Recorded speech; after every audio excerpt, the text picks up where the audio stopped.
Bonjour à toutes et tous et bienvenue dans la chambre d'Ardoukpil pour une nouvelle vidéo, ma vidéo de preview sur la FX3, bien que la caméra soit maintenant sortie, oui, puisque Sony l'a annoncé, ils l'ont sorti une semaine après, et j'ai pas fait ma preview en temps et en heure, parce que à la fois je voulais tester la FL60 qui m'éclaire là, donc j'ai juste ma LED qui fait un petit peu de rouge sur le côté pour faire des petits tests avec.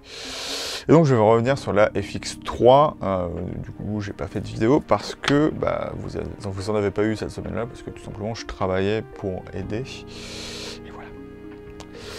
Donc, je vais balayer ça tout de suite, enfin, ça sera dans toute la vidéo, mais pour commencer, bien évidemment, la FX3 embarque le même capteur que la 7S3, et pratiquement toutes les fonctions, enfin, même toutes les fonctions de la 7S3 en interne, du coup toutes les qualités en vidéo et même en photo, parce qu'on peut faire des photos avec la FX3, sera la même que la 7S3. On n'a pas de nouveau codec, on a tout ce qu'il y avait dans la 7S3.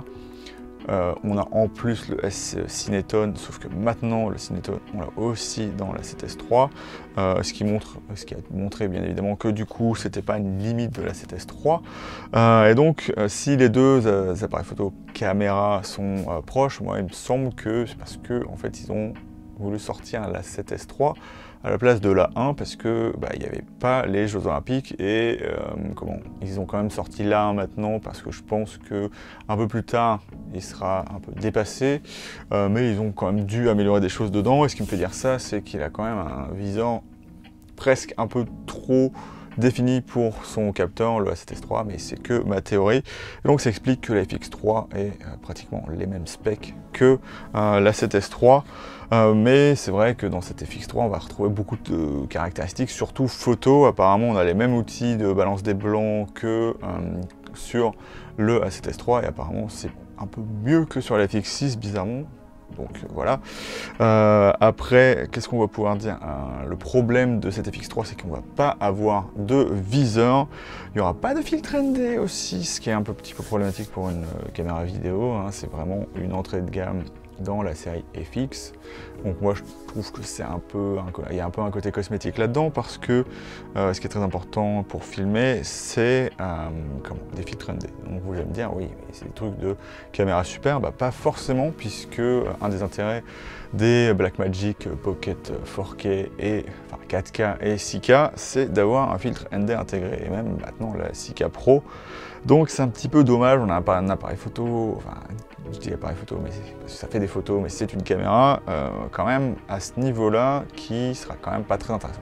On gagne quand même la stabilisation, mais je pense que c'est plus intéressant de pouvoir, rester sur une ouverture assez grande et d'avoir un filtre ND pour pouvoir avoir cette faible profondeur de champ en plein jour, voilà, tout simplement, et avoir l'aspect pratique d'avoir un ND qui est vraiment bon, puisque c'est vraiment des filtres ND complets qui sont placés les uns après les autres, et donc on n'a pas le souci qu'on peut avoir avec les filtres rotatifs qu'on va avoir sur nos appareils photo, qui peuvent avoir des problèmes de qualité. Donc la caméra est vendue très très cher, elle est vendue 4 700 €, mais ce qu'il faut savoir, c'est qu'on a le XLR K3M qui est dedans, enfin redesigné pour faire une poignée. C'est là où je me pose un peu des questions, parce que c'est un peu mi-figue mi-raisin, parce que à la fois on a la praticité qu'on aura avec une FX6 à pouvoir la prendre avec une poignée, on a du coup 2 XLR comme on pourrait l'avoir sur la FX6, sauf qu'on a une poignée. D'ailleurs cette poignée là, j'aimerais bien que ce soit celle qui soit sur les prochains A7. On peut toujours rêver, parce que elle a l'air bien ergonomique pour avoir bien le déclencheur devant, ce qui est vraiment beaucoup plus pratique que sur les nouvelles poignées qui sont beaucoup plus grosses, mais avec quand même le déclencheur qui est un peu en arrière, hein. Moi par exemple, en exemple d'appareil photo qui ont le déclencheur très en arrière, le X-T4 est vraiment un peu compliqué à prendre en main de ce côté-là, donc ça serait peut-être une amélioration assez intéressante. Mais du coup, Voilà, c'est ce qui va définir le prix, c'est le fait d'avoir le XLR 3M qui est dedans avec une poignée en plus et un petit switch supplémentaire pour pouvoir activer et désactiver ça. Donc c'est quelque chose de plutôt sympa. Si vous voulez prendre la 7S3 par exemple avec le XLR 3M, vous n'aurez pas cette astuce ergonomique comment il sera peut-être un peu moins bien fixé, puisqu'en fait il est fixé sur l'espèce de cage qui a été créée, enfin c'est un corps cage en fait au final, la FX3. On reviendra après du coup là-dessus, sauf qu'il y a un petit problème avec ça, c'est que le XLR 3M a quand même un avantage certain, c'est que si vous voulez utiliser une cage sur votre appareil photo, vous pouvez le faire, parce que vous pouvez en gros prendre le XLR 3M et avoir un adaptateur câble pour pouvoir passer la griffe accessoire directement sur le XLR 3M, ce qu'on ne peut pas faire avec ça parce que c'est pas l'optique de la chose. Et du coup, voilà, c'est peut-être le petit problème de ce côté-là, c'est qu'on sera obligé de l'avoir accroché sur la FX3. Donc ça deviendra beaucoup plus gros et on n'aura plus l'intérêt d'avoir cette poignée, cette un peu prise en main type mirrorless, ce qui fait un peu bizarre. Hein. Voilà, comme je disais, mi-figue, mi-raisin. On aura les CF Express de type A, donc ce qui, enfin voilà, c'est vraiment la physique, enfin ça marchera exactement comme un A7S3.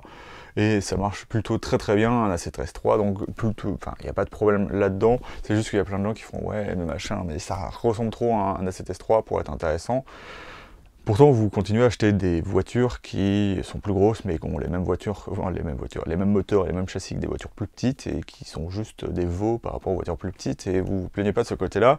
Moi, ce que je trouve d'intéressant là-dedans, c'est que ça permet, après, c'est juste un côté stylistique, mais d'avoir chacun sa caméra, et d'avoir à la fois les mêmes options dedans, mais d'avoir quelque chose d'un peu différent. Donc voilà. Donc, comme je l'ai dit, il y a la cage intégrée, donc il y a un intérêt, et il y a plein de gens qui diront quand même que c'est un problème, parce que l'intérêt d'une cage, c'est de protéger aussi votre appareil. Et donc dans un gabarit aussi petit, il faudra quand même que ses reins soient assez solides pour porter des trucs assez conséquents. Donc il faut voir si ça peut être intéressant. À savoir que la cage est intéressante, mais pas pour tout. Parce qu'on va avoir en gros 2 vis sur les côtés 1/4, on en aura 3 au-dessus, ou 4, je sais plus. On aura au moins 2 pour la poignée, donc le XLR 3M, puisque pour bien le fixer dessus. Et le problème c'est qu'en dessous, on en a une seule. Donc voilà, tous les opérateurs vidéo vous diront que s'il n'y a pas 2 vis 1/4 sur un châssis, c'est sûr qu'au bout d'un moment on devra revisser la caméra parce qu'elle finira par bouger sur l'axe, alors que si c'est sécurisé par 2 vis, physiquement ça bouge moins, donc il y a moins de problèmes de ce côté-là. Du coup, l'ergonomie, elle a été un peu changée par rapport aux séries Alpha. C'est un peu plus pratique pour faire de la vidéo. Et c'est un peu bizarre en même temps, parce que il y a plein de boutons personnalisés, on peut accéder à plein de trucs, comme le balance des blancs, enfin tout ce qui est utile en vidéo, que vous n'avez pas forcément en photo, avoir l'accès à changer sa balance des blancs direct, c'est vraiment très bien. Lorsqu'on filme, des fois par exemple, vous pouvez dire, mais lorsqu'on fait du cinéma, il n'y a pas de problème de ce côté-là.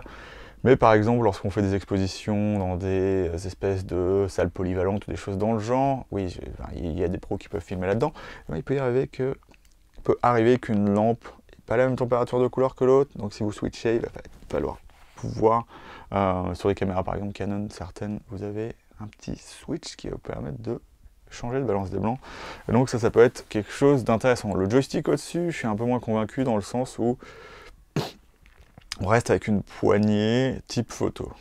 Donc de base, devant, ça pose pas de problème, puisque vous pouvez juste mettre votre pouce au-dessus, sauf qu'ils ont gardé le truc qui vous permet d'accrocher le pouce derrière, et en fait dans cette position là ça ne marche absolument pas. Ils auraient mieux fait de le relever, mais ça aurait un peu, alourdi l'esthétique vraiment plate de cette FX3, donc c'est un peu dommage, mais ça marche pas forcément trop du côté ergonomique. Il y en a qui se plaignent que au final, ce qui vous permet d'accrocher votre pouce, ça gêne un peu la main lorsqu'on l'a en main. On a un mode photo, et donc la manière dont il marche, c'est que vous appuyez sur mode, qui est le bouton juste derrière. Je vais peut-être mettre une photo de la caméra, pardon. Et donc on a un bouton mode, et en fait vous sélectionnez virtuellement à travers les modes, plutôt que d'avoir une molette, donc c'est une molette virtuelle. Donc vous pouvez utiliser le mode photo pour ça, mais vous avez encore une fois pas de viseur. Bon, vous avez certes l'écran orientable, mais je pense pas que quand on veut une FX3, on va forcément faire des photos avec. Alors après moi j'aurais trouvé ça intéressant qu'il nous propose un viseur externe, ce que fait par exemple la nouvelle, je veux dire Blackmagic 6K Pro. Il y a un viseur avec, en plus qui a l'air vraiment très bien, qu'on peut accrocher, et donc si on n'en a pas besoin, on ne l'utilise pas, et ça aurait été intéressant d'avoir ça sur la FX3, mais non. On a du coup, je l'ai déjà dit, un nouveau grip, qui va être, je pense, assez intéressant. On a, ah oui, à la place maintenant du switch pour faire on-off, puisque je filme avec le A7 III là, on va avoir ce qu'on appelle un zoom rocker, donc en fait un petit switch sur ressort qui va vous permettre de passer d'une partie du zoom à l'autre. Donc ça peut servir pour les optiques PZ, me semble-t-il, enfin les optiques APS-C et plein format cinéma. Enfin APS-C, c'est pas forcément les optiques cinéma, mais avec un zoom interne électronique, c'est ça. Et bon, ça va vous permettre de pouvoir changer le zoom directement. Et le bouton on-off est juste au-dessus du coup de l'écran arrière. Ce que ça peut faire aussi, c'est le Clear Image Zoom. Donc comme on a 12 millions de pixels, on peut un peu zoomer dans l'image et garder la 4K, pardon. Donc ça peut être intéressant pour ça. On a un ventilateur aussi, et ce qui va être vraiment, en gros, pour moi, la FX3 elle se vend surtout sur ça, notamment si vous, par exemple, vous avez l'A7, c'est peut-être un petit peu dommage, mais si vous avez l'A7S III et qu'en plein soleil vous vous apercevez que l'appareil photo surchauffe, parce que ce que disent pas beaucoup de gens, c'est que les Sony surchauffent surtout au soleil. Donc si vous avez un setup comme là où j'ai fermé mon rideau, j'ai une lampe rouge, j'ai ma lampe, et il surchauffe pas l'appareil photo, mais apparemment au plein soleil, dès qu'il y a une source de chaleur très forte sur une face de l'appareil photo, ou de la caméra, en l'occurrence ici, et bien ça va se mettre à chauffer. Et donc ça va être peut-être un petit peu problématique pour les A7S III. Et donc, comme il y a un ventilateur, Sony nous dit que en gros la caméra peut filmer tant que vous avez de l'énergie ou de la place dans votre caméra. Donc c'est vraiment la caractéristique, je veux dire feature, la caractéristique la plus importante de la FX3, enfin la plus intéressante au final par rapport à la 7S III. On a l'écran orientable aussi, ça serait dommage qu'il n'y ait pas cet écran orientable. Ce qui est par contre dommage, c'est qu'il n'y a aucune évolution par rapport à la 7S III. Alors sur un appareil photo, moi j'ai pas de problème à avoir un écran orientable, mais ça serait bien sur une caméra vidéo d'avoir un petit peu un meilleur écran quand même, non? Et donc c'est exactement le même que la 7S III. On a les mêmes fonctions tactiles, c'est intéressant parce que c'est plutôt cool ce qu'on peut faire avec toutes les options d'autofocus qu'on a sur la 7S III, mais ça aurait été bien, comme on n'est pas de viseur, d'avoir un super écran, ce qui n'est pas le cas. Alors, il n'est pas mauvais, hein, mais pour faire de la vidéo, c'est quand même mieux d'avoir un grand écran, comme ce qu'on pourrait avoir sur une C70 par exemple. Donc le prix, je l'ai déjà dit, et oui, il y a un truc que je voulais dire, il y a un truc que je trouve bizarre dessus, enfin il y en a deux, donc j'en parlais tout de suite, c'est que déjà, il n'y a pas fourni avec ce qu'on appelle le serre-câble, enfin de cache qui va vous permettre de bloquer vos câbles à l'intérieur avec une certaine mesure, hein, parce que c'est pas non plus super sécurisé, pouvoir bloquer vos câbles. Normalement, enfin c'est un petit bloc qui se visse sur le côté de l'appareil photo. En l'occurrence, c'est le cas sur la 7S III. Et du coup, ça vous permet de bloquer votre HDMI et tout ce qui va être câble qui peut s'arracher ou arracher la prise à l'intérieur de l'appareil photo. Et bien si on n'en a pas. Donc on peut imaginer que Small Rig va faire des accessoires, mais apparemment la vis 5K est trop proche de la HDMI pour que, il faudra faire un truc spécifique, je ne sais pas si Sony va le sortir ou si quelqu'un d'autre, mais pour l'instant il n'y a aucun accessoire qui marche vraiment correctement avec ça, et c'est un peu dommage. Et il y a encore un truc, c'est que, alors ça semble confirmer une de mes théories sur la 7 IV, que le châssis de la 7S III est fait pour d'autres modèles, parce qu'on a des vis dessus pour potentiellement changer la taille de la HDMI. En gros, ce serait une plaque qui vous permettrait de mettre un micro et un HDMI plein. Mais ce que ça peut permettre aussi, c'est que ça peut permettre de changer la HDMI si vous avez des problèmes.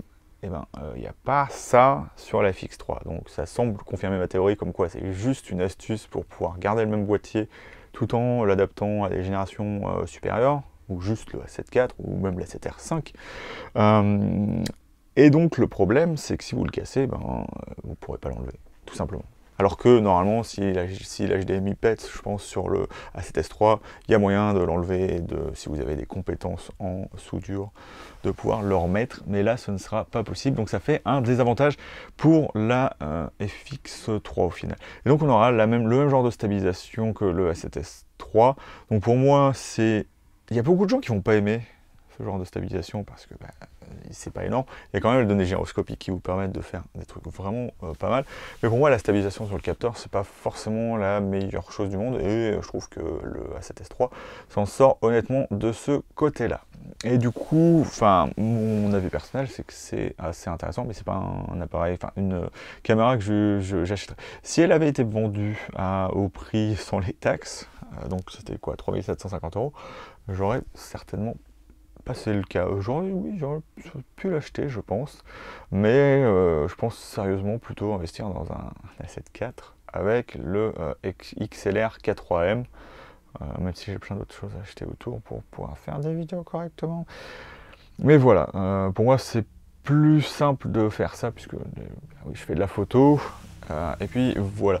Donc moi c'est pas forcément un problème que ça ressemble beaucoup à la 7S3, mais comment dire ça, au final, il n'y a pas vraiment tant d'avantages que ça, à part le fait que c'est dit que c'est une caméra Sony et que le boîtier est honnêtement assez beau. Il n'y a pas beaucoup de caractéristiques en plus, à part la poignée intégrée avec le XLR 4.3M. Il n'y a pas vraiment beaucoup de choses, parce que pour moi, le joystick, ouais, il y a surtout voilà, cette ergonomie où on va pouvoir sélectionner des choses en vidéo, mais est-ce que c'est pas possible de juste changer les boutons sur le A7S3 pour juste faire de la vidéo? Je pense que c'est possible. Alors pour ceux qui n'ont pas besoin du viseur, certes ça peut être quelque chose d'intéressant, mais il n'y a pas assez de différence de prix pour pouvoir justifier le fait de ne pas prendre un A7S3 par rapport à un FX3. Ce serait un peu moins cher si vous prenez le XLR 4.3M, une cage, le FX3 sera moins cher que le A7S3 avec une cage, le XLR 4.3M et bien évidemment l'appareil photo. Mais c'est pour les gammes de prix, enfin pour le budget qu'on a souvent pour faire du cinéma, c'est pas forcément quelque chose, c'est pas une différence vraiment énorme. Et évidemment, en fait, le seul intérêt, bien évidemment, et c'est vraiment un gros intérêt, ça reste quand même un gros intérêt, c'est le ventilateur que va avoir la FX3. Ça reste quelque chose de... C'était déjà super viable à cette S3 pendant un moment, je pense, d'ici à ce que la 8K se démocratise. On reste encore majoritairement en 1080p aujourd'hui, donc il n'y a pas de problème de ce côté-là. Mais ce sera juste le ventilateur qui fera que c'est un peu plus simple. En fait, ça rend déjà la 7S3 qui est, pour son prix, une caméra vraiment très pratique à utiliser avec des très très bons codecs, une caméra un peu plus facile à utiliser, tout simplement.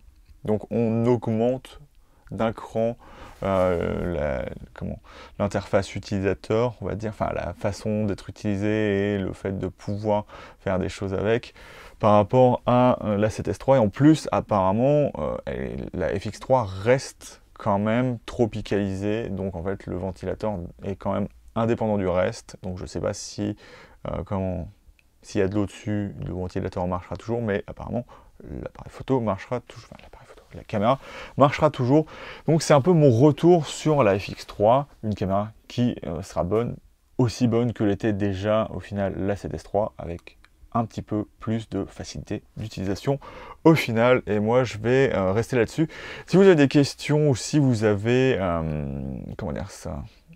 des commentaires à faire là-dessus ou vous voulez parler de choses que je n'ai pas dit, je vous invite à le faire, bien évidemment. L'espace commentaire est là pour ça. Et je vous répondrai bien évidemment à vos questions, pardon. Par si j'ai pas forcément la réponse ou si je comprends pas forcément la question. Voilà. Donc si vous êtes resté jusqu'ici, je vous engage bien évidemment à liker cette vidéo et aussi vous pouvez vous abonner, ça me fera plaisir et je vais vous dire salut et à bientôt dans la chambre noire de Goupil.